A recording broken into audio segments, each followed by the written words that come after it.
Good morning, Husker fans, and welcome to Big Red Banter Live. This is the first episode. Of course, we've switched over from Coffee with Husker Big Red. Now we're Big Red Banter, and we're here to talk some Big Red. I'm Chris Peterson of HuskerBigRed.com. Joining me, as always, is Danny Gillette, who's writing about Nebraska for a couple of different websites now. Yeah, pretty much anybody. Yeah, and so we're here to talk about, we got some spring ball topics. We got another big basketball game here for the Huskers against USC. Actually, a big game from the women too. So we got plenty to talk about. So yeah, we'll get into it. If you want to join the chat, hop in from Facebook or YouTube, wherever you're joining us, and let us know what you want to want to discuss. So yeah, lead the conversation. But Danny, how are you on this Saturday morning? Good. I was just looking at the logo to my right here, and I really like it. I wasn't sure how it would pop like on the social screens and things like that, but I really like this rebrand. So good job, Chris. Yeah, so yeah, Big Red Banter now. So we're going to be bantering back and forth about the Big Red, which I thought was a little more fitting than the Husker Big Red podcast and the Nebraska football team. And I guess before we get into our spring buzz, let's say hi to the guys in the chat. Thanks, James, for hanging out with us again. Good morning with the new name change. So good to see you here again as well. And of course, Co, another one of our regulars. Good morning, Co. Good to see you back in the chat. So yeah, about a weekend with spring ball here so far. We've got, a couple of padded practices, got a little bit of buzz, a little, some buzz from the players, from the coaches, from the insiders. So what are some of the things that you've picked up so far in this first week of spring ball? Daniel Holgerson is really high on Mekhi Nelson, and which leads me to think that he's going to have a really big role in this offense, maybe even starting running back. I don't want to say anything for certain because, we got to do the depth charts and, fall camp and all that stuff before the opener. But I think Mekhi Nelson's going to have a big role in the offense this year. And I'm not going to say he's going to become the next Emmett Johnson, but he utilized correctly, he could have a very good development path. I'll say that much. Yeah, he definitely has all the tools. And Holgerson mentioned he didn't know if Emmett could score on that touchdown run against Utah. I'm not sure if I agree with that, but I'm definitely a little. I think he was hinting at just a little more speed for Nelson. Great change of direction, and he has been a productive player. I've heard some good things about Quentin Ives this spring too. So I think that's somebody that's getting forgotten about.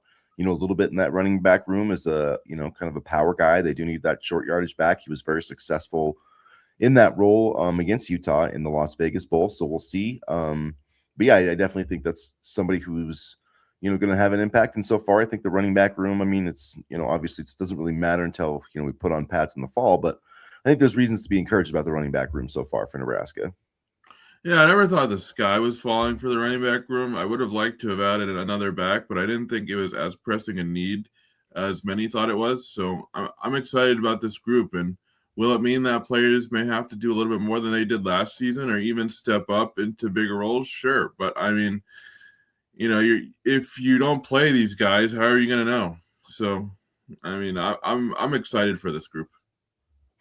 Yeah, and I think it's, with we've talked about it before, but with Calandria being able to run the ball, I think that'll add another element. And Holgerson talked about that, about, having a mobile quarterback. Not that was necessarily a shot at Dylan Raiola, but it kind of was, because like I said, he's not a mobile guy. And it just adds a different. Can't move worth a damn. Yeah, I mean, just adds a different element to this offense. And so far I've heard pretty good things about Calandria, that he definitely throws well in the run, better than he maybe does in the pocket. So take that for what it is. It does seem like all three quarterbacks are kind of going at it. Not a ton of news there, but I definitely think Calandria is going to be the guy, once the dust settles for Nebraska.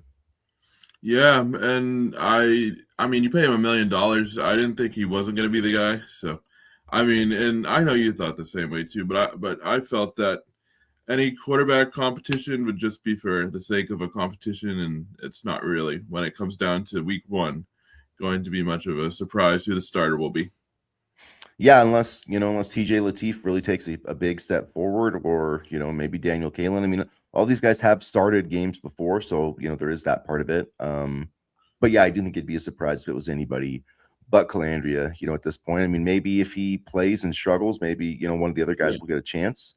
Who knows? But he's been pretty durable throughout his career, so he hasn't been a guy that's missed a bunch of games. So I feel like he's probably going to be your starter for most of the season. So hopefully that works out well. It's they do got to put some wins together. I mean, we're talking about this recruiting class, and it is a nice class, and they're putting some nice pieces up on the board. But I just wonder how's it going to work out if the season goes as some people think it does. I think it's going to go better than some people expect it to. Oh But yeah. a lot of people really are taking like the sky is falling approach, which I mean is fair. I totally get it. It's a very difficult schedule, but I do think there are reasons to be optimistic that I don't know, Nebraska is going to be a better team. So I don't know. We'll see how it all shakes out. But that's my one worry about this 2027 class is if they're not with like Trey and Torrey Pittman, but some of these other guys like Ahmad Hudson or some of these if they're gonna land them at some point, they have to beat like a top 25 team. Like they have to start winning some games if they're going to get some of these major recruits or consistently get major recruits. I think as long as the check clears and you have enough money, I think that'll help too. And we saw it a little bit this season in terms of player retainment. And granted, we didn't necessarily go for the big players in the transfer portal, but I think we went for the not the right ones, but the ones that fit the system best. So I think honestly, a lot of it'll come down to money. Winning is important, but I mean, a lot of it is going to come down to how much we have in the bank. Yeah, I mean, I think that does matter too. But I think just when everybody has money too, that can make it difficult, and especially when other teams are sending a bunch of guys to the NFL Combine and et cetera, et cetera. So I just think they need Deshaun did pretty well yesterday. He had the high vertical, and then I think the record broad jump, if I'm not mistaken. Yeah, so he's putting together a good weekend. So he'll get drafted. I'm trying to think who else. Yeah, so him and Emmett Johnson. Maybe Dane Key. I don't know. Maybe Dane Key's like a 7th round pick. He, of all the guys, I thought he was one of the more disappointing, transfer portal additions. That's sometimes where people are like, oh, he's SEC and he's going to come. That's why sometimes it's not. You can't always look at where they were previously. It doesn't always matter. It matters about how the fit here and how it works with the quarterback. Because it's like, who would have predicted that Dane Key would have been much less productive at Nebraska, but he was, and he just. I don't know, didn't seem to be open that much. So before he came here, I thought he was like a surefire NFL wide receiver. Now, personally, like I would probably not waste a draft pick on Dane Key. That's just my 2 cents. I mean, granted, the offense was okay last season, but I felt a lot of times, there were times when he was open and then the ball just couldn't get to him, or he couldn't get separation, or Raiola couldn't throw, and then you had Raiola's injury. But yeah, I think it's one of those things where he might be able to do better in the NFL than he does in college. Yeah, I just personally, I think Quasi Gilmore is going to be an upgrade over him. I just think he's a more dynamic player, and 50 receptions, 534 yards last season. He's really turned heads so far. I mean, Andrew Marshall was talking him up. Yep. He had coaches talking him up. Insiders have been talking him up. So definitely a guy that should have been on your radar already. But I mean, a reception in 23 straight games, had 10 catches for 73 yards last season against USC. But just the consistency part of it, you look at last year, he had 5 games with over 70 yards. So I mean, and that's on a bad UCLA offense. Yeah. And he did have 3 for 88 2 years ago against Nebraska. I remember those well. I was like, damn it. Like, why can't we cover anybody? So, just a guy that, tends to make explosive plays and a bigger receiver. So with him and Isaiah Hunter and Barney, Quinn Clark, there's a lot of guys who, have explosive ability in this receiver room. So I think that's something to be excited about. And I mean, I think Nebraska upgraded at quarterback. I think they're going to have a better receiver room. And I think their offensive line is going to be better. So if these running backs, if Nelson and Mosey and these guys can really limit the drop off from Emmett Johnson, this offense really could be pretty good, honestly. Like I don't want to get too bold because I know we, probably, got ahead of our skis a little bit the past couple of years with Raiola and just the kind of production we thought he was going to have. But I really do think that this offense could be a lot more functionally productive this season with Calandria and all these different pieces kind of fitting better together. We ran more of a pro-style offense last season. As far as scoring points and running a college football offense, I think this team can be better. there are college football teams, obviously, that run pro-style offenses, but they're based off of really good talent and, solid offensive line play and things like that. Like take, for example, Ohio State or Miami or, teams like that. But when you're a team like Nebraska, where you might have a bunch of solid athletes, but not necessarily, I'm not going to say developed athletes, but, the best scheme fits and you're trying to put a team together and you just want to let the athletes play, I think, this type of offense is going to be a lot better. I think you're on mute. I am on mute. I was gonna say the first thing you need if you want to have like a true pro style offense, I feel like besides the quarterback, you need a really good offensive line. Yep. And Nebraska obviously didn't have that last Yeah, year. yeah, So yeah. I do think that Jeep Wade's really improving it though. I do. think that there's a lot to be said for that. Not only, I mean, he's done really impressive work on the recruiting trail, but Yeah. I'm really excited to see the development of Elijah Pritchett and not I mean some of these older guys too, like Justin Evans, who is already being, talked about as a pretty highly touted draft pick before Jeep Wade's really even worked with him very much. Paul Mubenga, Tree. So I just think that, yeah, this offensive line could be, head and shoulders better of where it was last season. And if that's the case, then you have to feel better about this entire offense and having a mobile quarterback, a running game. Like Nebraska's offensive line in terms of run blocking, like they were actually pretty good last year. Yeah. And I saw a stat about Hyman Johnson, didn't get touched. I can't remember what it was, but I mean, that's what they were pretty good at. And I do think a lot of the sack conversation, I do think that more that was on Raiola than it probably, he probably should have got more blame than he did, because there was plenty of times where it was like, dude, just step up in the pocket. It was like he just kept dropping back into sacks, or he just would not throw the ball away. Like, I mean, even the play that he got hurt was the classic example. If he would just step up in the pocket. So I don't know. It's just, I do think that the offensive line, got a bit of a bad rap last season, and a quarterback that's, they don't get enough blame or credit for the sacks, right? Because it's the protection, and you have to know your protections too. Like, you need to know where the pressure's coming from. So like, hey, this is my protection's good over here. I know on the left side I'm weak. Like if a blitzer's coming through, like that's where he's going to come. And I just didn't feel like that Raiola did that very well.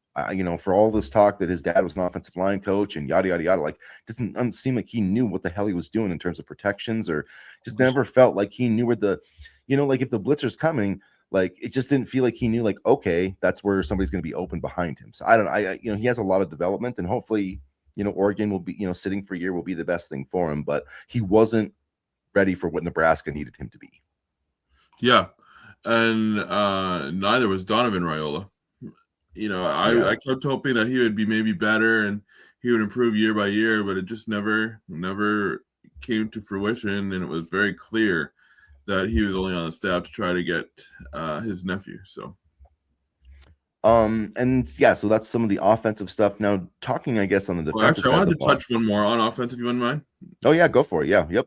Luke Sorensen, Dana Holgerson talked about him a lot, and I thought that was interesting because it makes me wonder where Carter Nelson is kind of going to end up. And I don't really want to make this too much about Carter Nelson because Luke deserves his due. I just thought it was interesting because Dana was like, "Oh, we could see him on the field." Like I forget what the exact quote was, but it was like, "Oh, we could see him on the field," and Holgerson seemed really excited to use him. So I'm wondering if Sorensen is maybe a candidate that we see, redshirt burned in an effort to utilize the tight ends more. Now, Dana, you actually have to use them more if you want to have production out of them. But I thought that was interesting because he was really excited about Luke. Yeah, I think I do think Sorensen's going to play this year. I don't know if that means that Carter's not going to play at all. And he did play some on special teams last year too. So I do think he's going to have a role there, and he's just got to get healthy. So that is going to be his big focus for the fall. But with one thing with Luke Sorensen is he's blocked a lot in high school too. So I like that part about him. I think he does have a sneaky good skills in the passing game, and he reminds me actually a lot of Lindenmeyer, just kind of more of a traditional tight end who can kind of do it all. He's not necessarily like, he's not like Mercedes Lewis, like in inline great blocker, but he's a guy who can, he kind of actually is like that. Like he's like, but but more of a pass type, just an old school traditional tight end, whereas Carter Nelson is more like your move tight end guy. And I'm trying to think, like, Lindenmeyer is probably closer to, just like your big blocking type. But I mean, he had over 300 yards receiving last year. So either way, I feel pretty good about this tight end room with Lindenmeyer and some of the young guys behind him. So do you think that this means that this is a prove it or bust kind of year for Nelson, with Lindenmeyer seemingly being liked by the coaches? I mean, I don't necessarily. I think he just needs to have a step forward, because there's going to be snaps to play next year. Meeting 2027. So I don't know. I think he'll be okay. I think it is a make or break year in terms of him, like, being able to stay healthy and find a role. Because if he doesn't, if he's not emerging this year, and if he's behind Sorensen going to the next year, I mean, is he going to stick around to be, tight end number 2 his entire career? I mean, he might, because he's a Nebraska guy, and he could still have a role, like I said, because he is, a versatile player. But I don't know. It just would be disappointing if they can't find a way to make him, some type of receiving weapon. But he's got to get on the field. So, I don't know. And say if Hudson comes in, then you have him maybe, let's just say hypothetically, tight end 3. I don't know. Yeah, it's true. I mean, Hudson's a guy who's he will play right away. If he comes here, he's not the guy that's going to sit. I mean, he's just such a freakish talent. And I mean, we kind of thought that about Carter Nelson too. And I do think he still has that in there. He's got to get healthy. I'm really hoping that it will be, a Thomas Fadone type situation where he did, find a way to and I don't want to say that, because it's not like it's been that, he has played a lot on special teams. He just, maybe that transition from 8-man football was a little bit more difficult than we thought. And I remember some people mentioned that. And, I just thought that his athleticism would kind of carry him through. But, when you're getting hurt all the time, that makes it kind of difficult. So I just feel like we've never seen the true Carter Nelson, because the injuries and stuff have held him back so much. Sounds familiar, doesn't it? Yeah, but that doesn't mean it's not a make or break year for him. It is. He's got to stay healthy. If he can, I just feel like if he could get through the season, play 12 games, even catch like 10 passes, you know what I mean? Like, if him and Sorensen could just be like something, 5 if they could each get like, 5, 10, then you'd feel pretty good about the tight end room going into 2027. But I still feel good about it this year. I think Lindenmeyer is one of the best in the Big Ten. I feel like he should definitely get some pub as like, third team all Big Ten, one of those gets. I know it's tough to get those mentions anymore, especially in an 18-team conference. But like, that's the thing, is like it's kind of hard to earn all Big Ten when you got, having 18 teams in one conference is pretty insane. It's kind of ridiculous, honestly. Like, yeah, I mean, you think of the Big 8, it's literally twice the size of the Big 8 plus 2. I mean, we should get rid of Maryland, and we should get rid of Rutgers. And a lot of people say they want to get rid of Northwestern, but I'll keep Northwestern in there.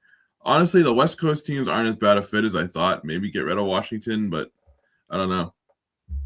Yeah, the only thing is, if you get rid of Maryland, then that's our last Big Ten basketball championship. Although I guess it only sets us back a year, because they won it in 2001, and then Michigan State won it in 2000. So yeah, true. Yeah, I don't know. It'll be interesting. I mean, it is what it is at this point. It's probably only going to grow bigger. They'll probably just eventually like establish like a true Western division. Just if they're going to add teams, they should just even it out. Maybe like, I don't know, maybe add like a Miami and Florida State on one side, and then get a few more on the West. That would make sense. Miami would be nice. Miami would be really good for the conference. And then your Big Ten East would be, then it would be like, the NFC and the AFC type deal, like your Eastern Conference would just take up like the whole. I mean, I do think that's where college football is eventually going. I know people hate that, but maybe, maybe in a way it'll eventually, like, it'll get so broad that like it'll get regionalized, because each conference will have like a division, and that division will feel like the old conferences, kind of like how the NFL has like the teams within the NFC North or whatever. So like the old Big Ten, like maybe someday the old, like, we'll be in a division with like Oklahoma and Kansas State and Colorado. I don't know what the hell it's going to be called, but maybe that's what I think that would be okay. But I think honestly, it's going to be the Big Ten and SEC form 2 like AFC, NFCs, and then all the rest of the teams will disperse from there, because it's clear, even when you look at the playoff, the number of teams in the playoff, it definitely favors the Big Ten, and it definitely favors the SEC, and the seeding doesn't really give a shit about anybody else except those 2 conferences, and you can tell. So I think Yeah, Well, we'll see though, because I mean, Miami busted they put together some really impressive wins, yeah, so they they kind did. of, They proved everybody wrong. you know, yeah, well, it's gonna be interesting. The ACC is in a weird is an interesting Yeah, spot because you've got yeah. a few teams like Florida State and Miami in football are the ones I'm really thinking, and Clemson, I guess. Even Not though Florida they've, State anymore. I mean, I know, but they're still like that brand. Honestly, Georgia Tech. No. Yeah, Georgia Tech, I do, and they're in Atlanta. So I mean, that's not bad. Like if I was the SEC, like Georgia Tech would definitely be on my list of teams to target. But that's the thing is like none of the SEC teams, like Florida doesn't want Florida State in the SEC, Georgia doesn't want Georgia Tech in the ACC, South Carolina doesn't want Clemson in the SEC. Like they don't want those teams to be able to recruit as SEC teams, which I don't know if it really matters that Well, much, tough shit. I mean, I don't but yeah, know. it's probably is where I just it's and then you've got Duke and North Carolina on the basketball side, where it's like the Big Ten's Ooh, got to be looking at that too at some point, that would like be that would be insane. You had Duke and could North you Carolina imagine? do this basketball conference, like that would be nuts. But I mean, but if you had, I mean, the Big Ten probably saw, that Duke Michigan game last week got a hell of a lot of ratings. Yeah, Imagine if you had, you know, Duke and yeah. Michigan State and Nebraska, and not Nebraska, but Nebraska, North Carolina, like that would just be. I mean, it would be crazy. It would. I don't know how it'll all work, but that's probably where college sports are headed. So, anyways, That would got be off topic a little bit, that but that would be nuts. Duke and North Carolina in the AC, in the Big Ten, and then even Miami's not doing too bad this year. So no, and yeah, and they've been in the Final Four. And yeah, and UCLA is a good pro. UCLA needs to fire Mick Cronin. I don't know yeah, why. he's I a don't know why. jackass. I don't know why they've held on to him for so long. It's like, I don't know either. I mean, I know a lot of people have been said like with the Michigan thing, they're like, oh, Dusty May like cheated and all this stuff or tampering. Like, I don't really think that that's true. But it's like, do you think there's any chance that Ade Mara was going to play for Mick Cronin again? Like, there's no way in hell. Like that, Yeah. he totally wasted that guy's talent. And he was like one of the best players of the Big Ten, and Mick was playing him like 12 minutes a game. Like that dude just needs to take his money and go home. And I mean, his press conferences are fun. Like I'll miss those, but All it he does is seems like, complain. I don't know. yeah, exactly. All he does is complain about the schedule and the road trips, and it's like, well, you decided to join. You decided to join a conference that's however many miles from where you're located. That's nobody else's. That's nobody is in the Big Ten's fault. That's like if you take a job that's and you have to commute an hour or two, and then you complain about commuting to it. Like you're the one who took the damn job, not them. So yeah, I'm pretty sick of Mick Cronin. But anyways, I guess we can transition a little bit to basketball here. If anybody wants to talk about spring ball, though, actually no, before because I didn't want to touch on some defensive guys. So hold up, Yeah, we we'll got get to distracted. Our basketball. bad. Yeah. Well, no, but just the one guy that I've heard a bunch this spring is Jameer Khan. I've read about him, I've heard about him. They've got him listed as a safety, nickelback. He played in 12 games last year. Actually blocked a couple of punts for Mike Eckler's crew, but that might be a guy. We talk about the secondary and guys to know. Like Jameer Khan, I think is a name that people need to know on this defense. I agree. Played well with some injuries last year too. I believe it was he filled in for Malcolm Hartzog.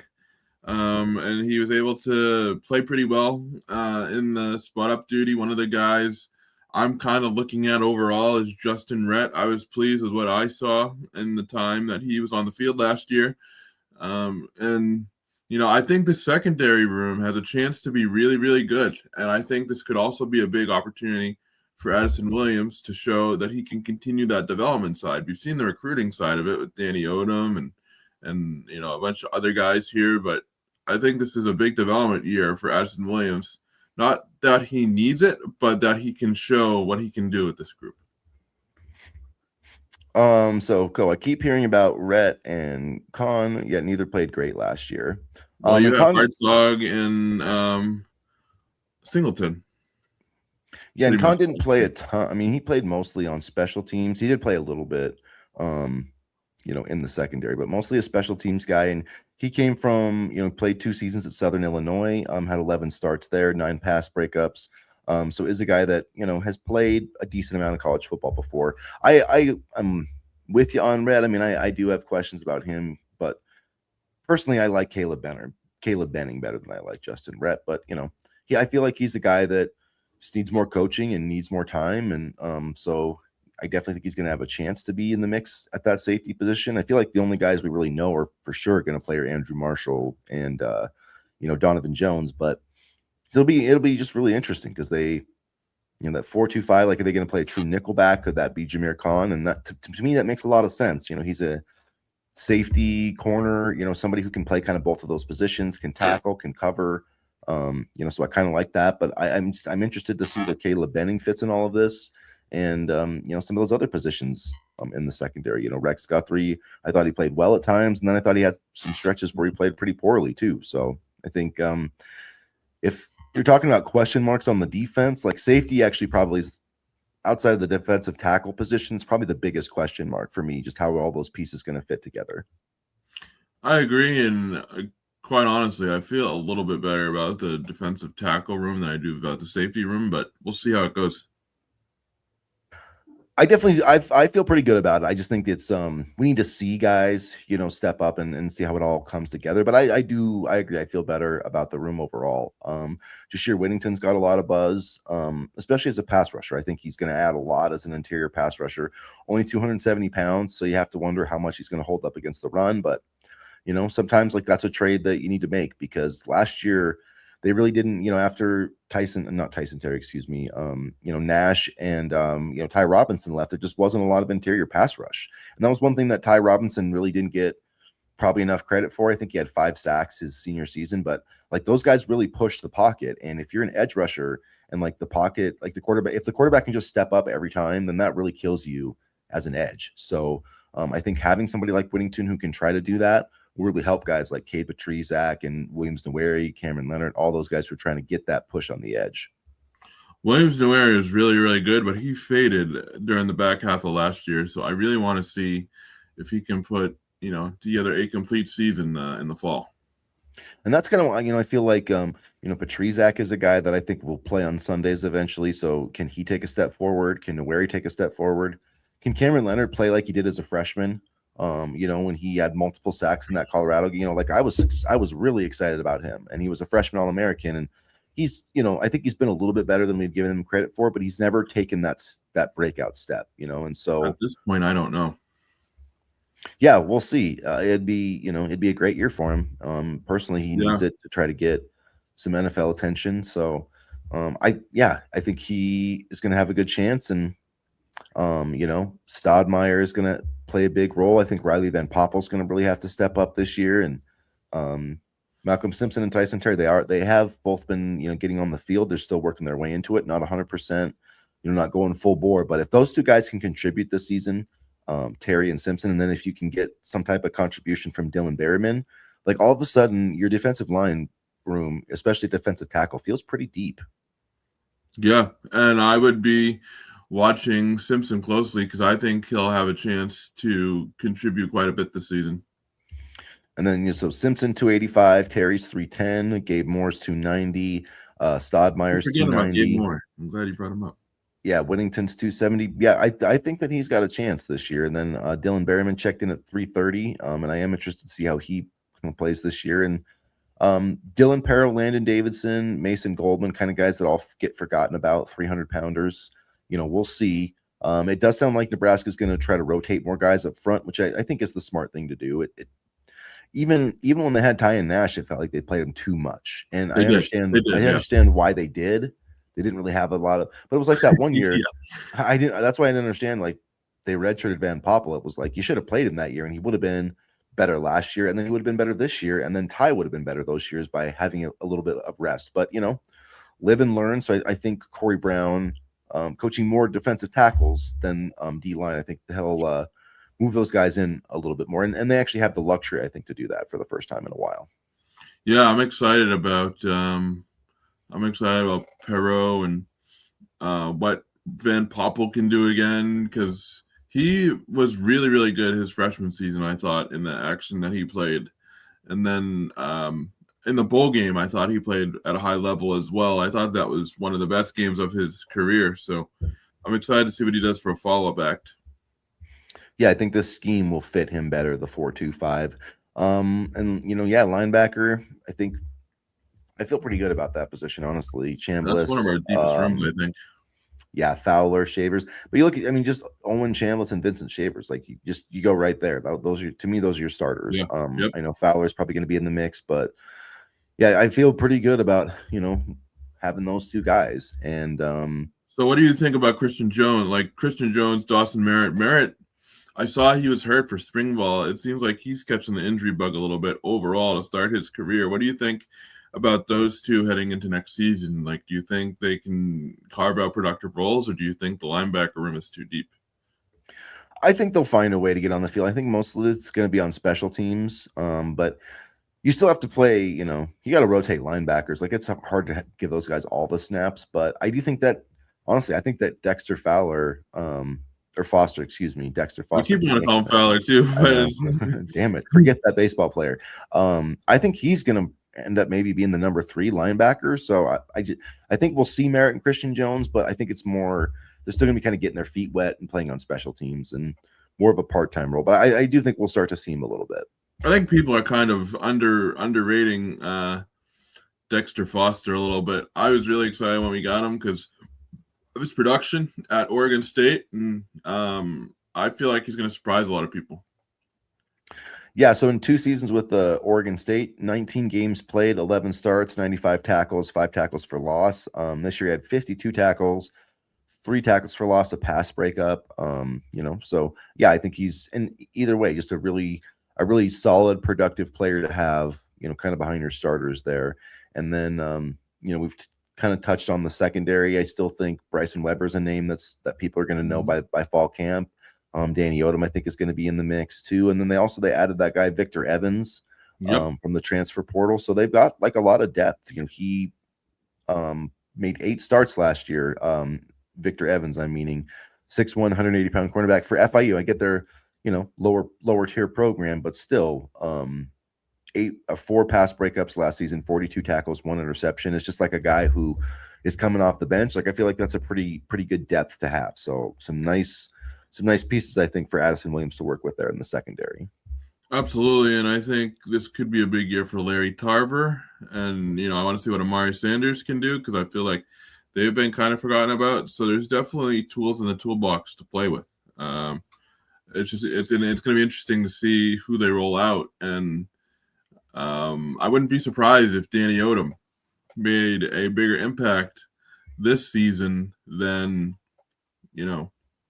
I think, because I really would not want to sit him. At this point with his caliber of player and the type of player he can be, teams are going to be calling for him. So I'd almost rather want to take the red shirt off and see what he can do and put him on the field. I don't know how long you can sit him. Yeah, I definitely think he's going to be in the mix for sure. I think Odom and Bryson Weber will both be in the mix, and I'm assuming that they're going to have Jameer Khan be kind of like their nickelback or maybe their safety. And then of course I think Dwayne McDougal's obviously going to start at safety, and then you kind of have that other position open, whether it's it could be Benning, could be Guthrie, could be even Braylon Prude, or Prudy. I'm not sure exactly if that he's how that is pronounced there, but so I don't know. I feel like when I did my projections for HuskerBigRed.com, I went with McDougal and I went with Caleb Benning as my 2 starters, and I think I did go with Danny Odom as essentially my 3rd corner, and so the way I'm kind of viewing it is that you got when you go out there for your first couple downs, it's Donovan Jones, and then it's Andrew Marshall, and then I think when you bring in Danny Odom, I think he plays on the outside, and I think maybe you move Andrew Marshall inside like they did with Sayre Wright last year.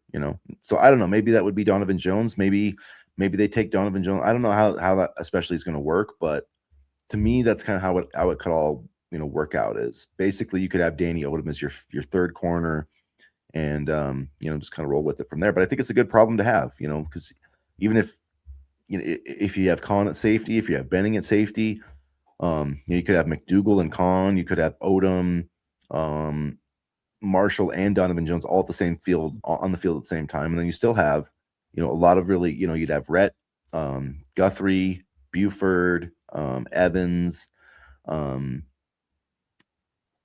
Bryson Weber. So you have a lot of guys kind of, I feel like there's a lot of playable players in the secondary for Nebraska this year. So I think that that's something they need to take advantage of. I really want to see what Rex Guthrie does because, like you said, there were some times when he looked really good, and that was kind of the shorter routes and stopping the run. When you asked him to, solely cover, that's where he struggled a little bit. So I'm very curious to see what he does this year. Yeah, he feels very much like a box safety to me, like just one of those guys that's much more suited to playing in the box. So I don't know. We'll see how that works out. He needs to get better in the coverage area. I don't know. To me, I feel like I trust Caleb Benning in coverage more than him, but I haven't seen Caleb Benning play that much. I don't know about that yet. I've always had an affinity for him as a player. So I don't know. I just feel like he maybe has a little better instincts, but I don't know. We'll see. We'll see how that works out. But that secondary, I think it'd be one of the more interesting position battles to play out in the spring, just because there's so many moving parts and different pieces that could find their way onto the field. I agree. I definitely agree. But yeah, I've been saying it. I feel like this defense is going to take a big step forward compared to where they were last year. So that doesn't mean that we're going to win a bunch of these games against these highly ranked teams, but I do think Nebraska will be like, I don't think they're going to go to Oregon and be like 63-10. You know what I mean? Like, I just really don't see that happening. So I could be wrong. I mean, that basically happened to me at Indiana 2 years ago, but I don't know. I just have a feeling this team's going to be better. Now, the record might not reflect that. They might have the same record as this year, but 7-5 would feel a lot different in 2026 based off the schedule if that's how it plays out. Well, honestly, it's funny you mentioned Indiana because I think when we go to Oregon, we know what we're up against. We had no idea what the hell Indiana was going to turn into. And we found out pretty quick. We found out pretty quick what Indiana was going to turn into. Yeah, I think Indiana was like, looking back, like that was like they were like, we're gonna make a statement in this game, like they're like, nobody believes in us. And like I feel like I feel like that's exactly what it was. No, like because they were having a really good season and nobody was believing them. It was like, oh, Indiana, Nebraska. And then Indiana just blew the doors off of Nebraska, and I think that's when people started to take notice. Yeah, it was like, oh, these guys are yeah. So anyway, it'll be interesting. I am looking forward to that game though, because that's gonna be a fun, measuring stick kind of game, and it's gonna be fun to see how good Indiana is this year. I do think they're going to obviously not take a step back, but yeah, like how much, how much magic does Signetti have in that coaching headset? I don't know. We'll see how that works out. But okay, unless any other thoughts on spring ball before we move forward to basketball? No, I'm just excited for the spring game, and I'm sure we're going to get some more quotes throughout the next couple of weeks here. Did you want to touch anything on special teams? Because I know Mar talked a little bit. No, I think we're okay. I mean, we kind of talked about special teams the other day, and we'll see. I mean, I think that there's a lot of the same pieces in place, in terms of the players. So they did add a nice long snapper from Michigan State. I'm hoping that Demetrius Bell can be a contributor in the return game. He was on the injury. He was on the injury report this spring. I don't mean to laugh, but it seems like it's so unfortunate every single year. It seems like he's hurt in the spring. And that makes me think of too, like Kenneth Williams went in the portal. Did he ever go? Did he ever land anywhere? I don't remember. I'm gonna look that up just because I want to see too. But I mean, it just proves that sometimes the portal is not always the best decision. The grass isn't always greener on the other side, I guess, as they say. Yeah, exactly. So let's switch over while you're looking that up. Let's switch over to USC Nebraska. And another important basketball game for the Huskers today. Looking at the Big Ten standings. So Michigan beat Illinois last night, which is good and bad for Nebraska because it did officially knock Nebraska out of having a chance to win a share of the Big Ten championship. Not that it wasn't, was a very long shot. They would have had to win their last three. Michigan had to lose their last three, but they still had a chance. But now, tied for second place with Michigan State, they own the tiebreaker. So basically, if Nebraska wins out, they're the 2 seed in the Big Ten tournament. And if you look at it overall, I mean, that's less important to me than just trying to get a top 4 seed. And if you look at that race, Illinois is 4th right now at 13-5. Purdue is 5th at 12-5. UCLA is 6th. And that's a team that Nebraska is playing next week. So, there's still some really important games. Wisconsin's tied for 6th as well. So Nebraska beat Wisconsin. obviously lost to Purdue, split with Illinois, and beat Michigan State. So I'm not sure exactly how all those tiebreakers will play Yeah. out, except for obviously we know how it will work out if it's Nebraska Purdue or if it's Nebraska Michigan State. So yeah, I mean, win 2 out of their 3 games. I feel like they're going to be in a pretty good situation to finish in that top 4. And for Fred Hoiberg, man, I mean, to finish, because they had the double bye 2 years ago. I mean, to finish in the top 3 in this Big Ten conference, or the top 4, excuse me, in the regular season twice in 3 years, I feel like it's a pretty stunning achievement for this basketball program. Absolutely, and I feel like this team is better than the team 2 years ago. I felt that about this team for a while, but just some things we got to clean up, and hopefully we can get the job done. And I guess I can kind of lead into today as well. One of the things I guess I'm looking in this game is to see if Rink Mass can kind of get it going today, because he struggled at times in the last game, and he hasn't looked the same since he had the flu last month, at the end of last month. Yeah, he does need to get it going. Yeah, especially, finishing near the rim. His 3-point shot's kind of been off, so that pick and pop hasn't, been quite as effective for Nebraska. You look at USC, they are a team that does need this win. They've lost 4 straight games. Lost to Ohio State at home, lost to Illinois badly at home by 36, lost to Oregon, who's not played well this year. So 3 of those, 2 of those games were at home. They lost to Illinois and Oregon at home. Just got beat by UCLA by 19 the other night. So they've kind of fallen off. Some of their players, they've had some injury issues. So they're kind of dealing with a bit of a limited deck. Chad Baker Mazzara is one of the guys to know. He was at Auburn last year. 6'7", big wing, stellar 3-point shooter. But this is a team, UCLA or USC, they play the classic kind of Musselman thing. He loves to, hunt isolations, get pick and rolls. They love to get to the basket. They love to try to shoot free throws. So that's going to be, I think, a big key in this game. Nebraska, when they've played well defensively, they've done a very good job at not getting teams to the free throw line. I think, whereas USC, they lead the Big Ten Conference in conference play in free throw attempts per game. So they're averaging 23.7 free throw attempts per game. So, in Nebraska's last game against Maryland, they gave up 8.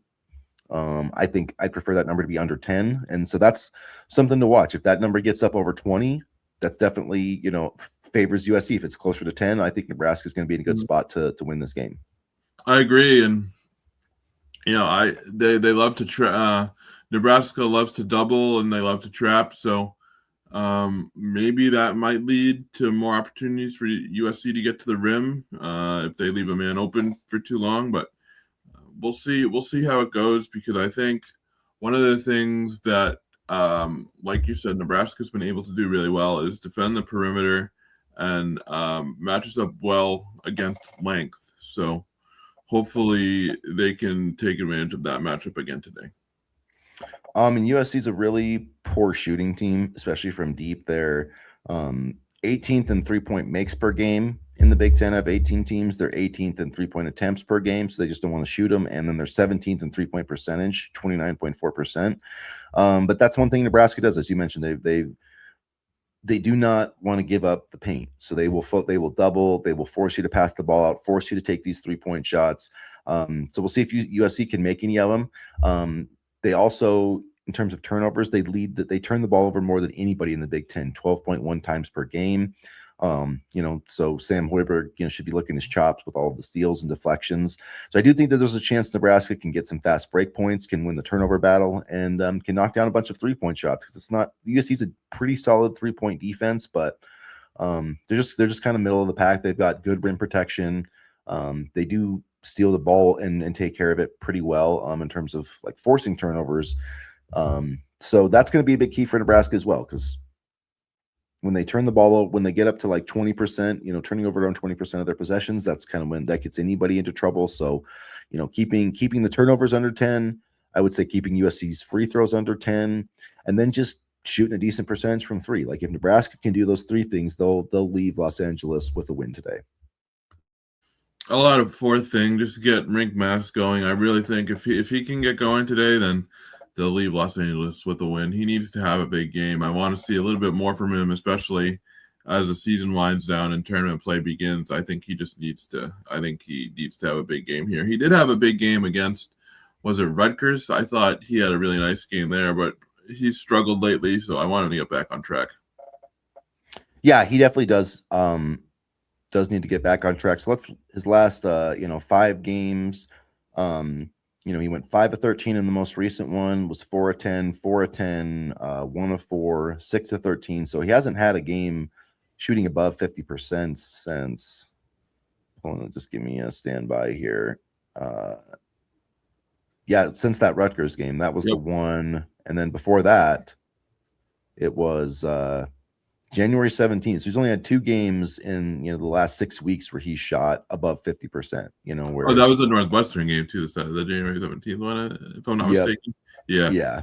Okay. So so he's definitely has to just get more. And the thing that's even worse is like the 2-point numbers. His 2-point percentage, 36% in the last game, 50%, 57, which is good, but 33, 33, 62, 28, 37, 40. Where you look at him at the start of the year, it was 60, 85. He had a 20, but then 44, 71, 75, 50, 42, 77, 44, 66. So just a lot more consistently 16, higher 70, numbers. Yeah. Mm-hmm. Yeah. So that's where, when Nebraska is really good, they're making, about 60% of their 2-point attempts. In some of those games where, like the Purdue game, they were at 50. The Illinois game, they were at 41. So they've got that 2-point percentage game that's really, it's not the highest volume of Nebraska's attempts, but they have to be efficient with those shots, because that's pretty much where college basketball is. And Nebraska plays a pretty modern game, but it's, you get your shots at the rim and you get your shots at the 3-point line, and you got to make, about 35% of your threes and about 60% of your twos, in your shots at the rim. And in Nebraska, they did that against, blanking the last, who'd they play last? I can't even remember now. Oh yeah, Maryland. Duh. They did that against Maryland, and they hit a bunch of threes, and they played really good defense too. Like, I thought that was their best defensive game, of this recent stretch. So that's if they can bring that today, because defense is going to be the thing that wins them this game. Man-on-man defense, checking these guys, because that's what, like, Musselman and US, like, he'll always recruit a bunch of like isolation players. That's what this game is going to be. And so it's going to be how does Nebraska defend these isolations, and how is UCLA going to shoot, or USC, going to shoot when Nebraska, doubles down and doesn't let them get into the paint. So going to be really interesting kind of coaching matchup today. I want to see them play two full halves. I don't want to see them have to turn on the second half and then pull away. I really, really want to see 2 full halves, because I can't remember a game recently, unless you can, where they've done that. I want to say almost maybe November that they played a game with 2 full halves where they really put the game away, but I can't remember the last time, especially as conference play has begun, where they've been able to do that. Yeah, it's been a little while. I mean, the Rutgers game, I guess, is the one that comes to mind, and that they played fairly well, but it was true. Yeah, it was still fairly close. But should be mentioned, so USC is ranked 62 in the NET ranking, so this would be a quad 1 win for Nebraska. So 7-4 right now. Nebraska is 7-4 in quad 1 games, 5-0 in quad 2. So I mean, if you're looking at, they're 12-4 in those 2 games. And so we'll see how that all works out. You look at, like, Illinois is 8-6 in quad 1 games. I mean, like, it's a comparable record, but I don't know. It's just interesting. But either way, really impressive run by Michigan. You got to give them credit, because you look at, they beat Michigan State, Purdue, and Illinois on the road, all 3 teams by double-digit points. So, like, they definitely earned that Big Ten championship. And if you don't give them credit, Nick Stauskis certainly will. So no doubts about that. What's interesting, though, is of all the teams that outside of Wisconsin, which beat Michigan, but all the teams that have contended for the Big Ten championship, Nebraska, Purdue, Illinois, Michigan State, Nebraska is the team that gave Michigan the best game out of all those. So, and they were down Rink Mast and Braden Frager. So I do think that tells you something about this Nebraska team. When they're firing on all cylinders, they haven't been. But if this team's firing on all cylinders, it's still a team that I think can make a very deep run in the NCAA tournament. And I still think that they're maybe, when they're playing at their best, they might be the best, the foil to Michigan, just because when Rink Mass is hitting threes and these guys are hitting threes and making plays and doing all that, like you can't stop this offense. When Nebraska's making shots, you just can't stop it. Like there really is no way. So we'll see. Also, I got to give a shout out to Wisconsin. They've been able to put together a really strong stretch here, really gritty wins. I mean, I know, I hate Wisconsin as much as anybody, but they've really impressed me over this last stretch. I wasn't really impressed when we played them and beat them, and granted we defended really well and took away the perimeter, and they love the three ball, but they've been able to put together a solid, back half of the season to kind of inch themselves into, larger conversations. And, we know a thing or two about that from years past. So just good on them. I got to give them credit. Yeah, they've played really well down the stretch, and they're not out of it in terms of being a top four seeds. So a lot of movement can still happen in that Big Ten kind of tournament scenario. And I still think, who knows, man, maybe Nebraska could cut down the nets in Chicago. You never know. I just think it's, you get a top four seed, you only have to win 3 games to win the thing. And we'll see. Could be matched up with Wisconsin in the first round. I mean, that might be if the seeding held today. Favorable matchup, yeah. Yeah, I think Nebraska could win that. UCLA would be another. I'd love to see. I'd probably pick UCLA if I could pick my first round matchup. I respect them, and I do think like Mick Cronin's a good coach, but I don't know, that team just does not seem to. I don't think they like playing for him. I really don't think they like playing for him. Do you blame him? Do you blame him? No. He seems miserable.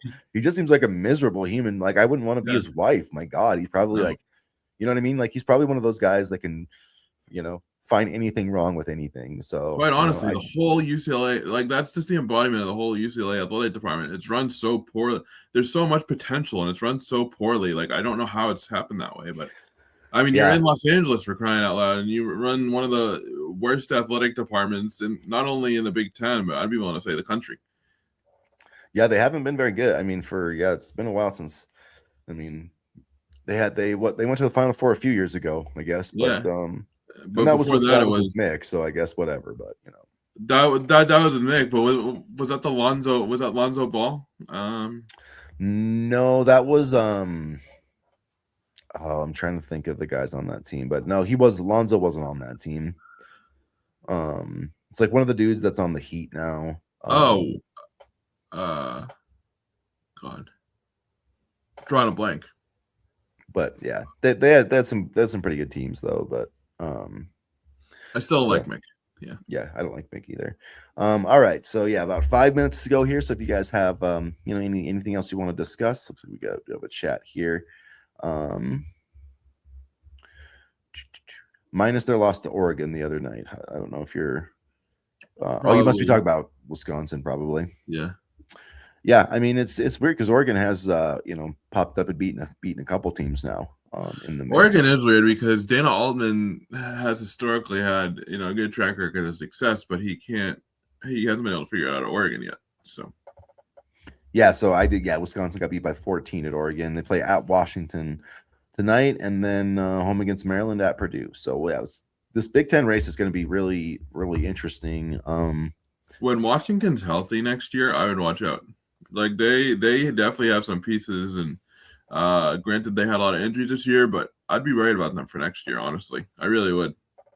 Yeah, I think Sprinkle's a good coach. So I mean, even if you look at Northwestern, I mean, Chris Collins is a really good. Like, there's not a lot of easy wins in this conference. I mean, Buzz Williams has not had a great first year at Maryland, but he's built winners at like 3 different schools. So I feel like he'll get it figured out. So I don't. Yeah, it's like it's not an. It's like even Rutgers. I mean, they're not a great team this year, but yeah, this is not for the faint at heart. This Big Ten conference. No, I mean, and you look at Maryland. I mean, 2 years ago they were like one of the top teams in the Big Ten? Last year they were one of the top.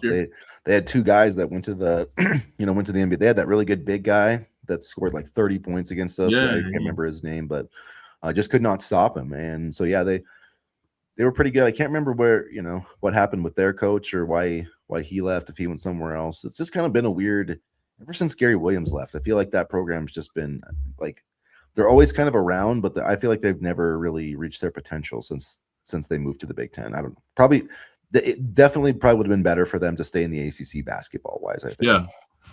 And honestly, it probably would have been better for them, maybe football wise, because outside of Clemson and Miami, there's not a whole lot there.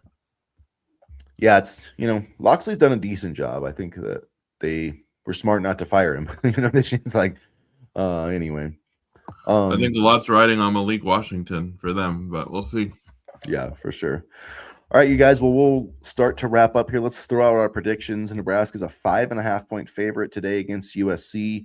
Like I said, the Trojans have lost, I think, 3 in a row. So they're in a bit of a tough state, but winning on the road in the Big Ten never easy, especially when you have to travel cross country. So what's your prediction today for Nebraska USC? Nebraska wins 77-68.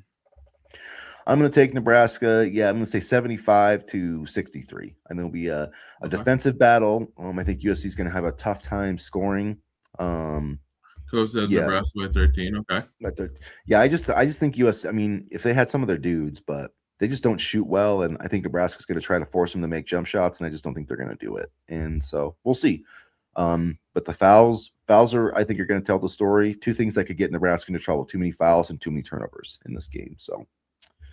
James is 79-70. Okay. Yeah, I could see it. So we all got Nebraska picking, with the spread. So maybe you should go lay a bet today on that. Who knows? No, I never ever bet on Nebraska for anything whatsoever. I don't either, but it's way too risky. Yeah, but if you are, it might be a good day to bet on the Huskers. So. All right, you guys. Thanks everybody for hanging out here for the first episode of Big Red Banter Live. Same thing, just a bit of a different name. So if you haven't already, you guys, please do a huge favor for us and hit the like button, hit the subscribe button, and as always, go Big Red. Go Big Red.